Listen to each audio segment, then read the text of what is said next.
Okay, so the next thing we're going to do now that we've got Chromium installed is we're going to come over here.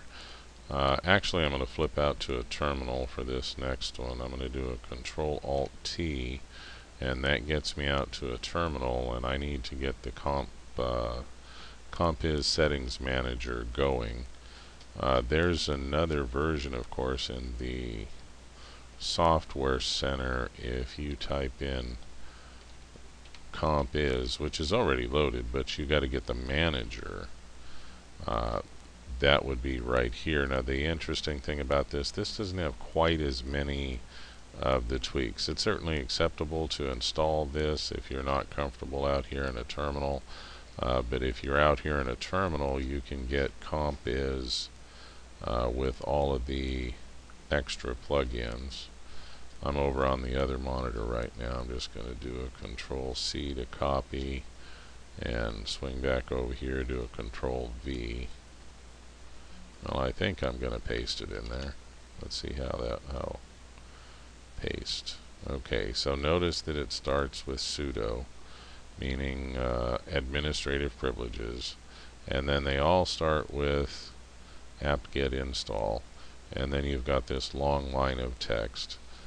So I'm just going to hit enter. It should ask me for my password. Don't get confused when you don't see it doing anything when you type your password. That's done intentional for security reasons, intentionally by Ubuntu, and then it'll go ahead and install that. It doesn't take long. I'll pause while that's doing that. Then that just takes a couple of minutes. Now when I go over here to the dash, I type in manager, and there is my Compiz configuration settings manager that wasn't there before. And this is for real. This is an advanced tool. You use caution. You can really mess things up if you're not careful.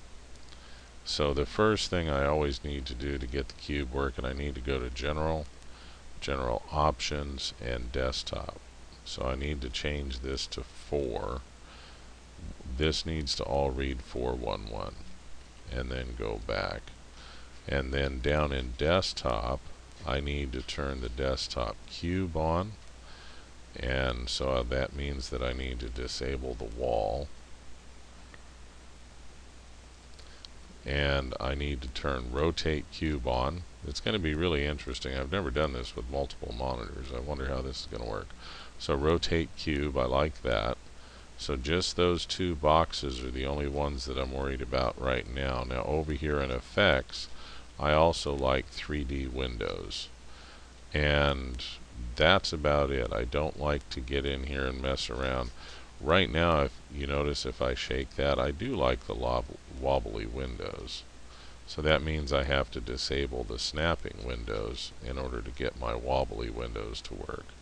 So those 4 settings are about as far as I want to go, unless I've really got my hard drive backed up and I can restore quickly.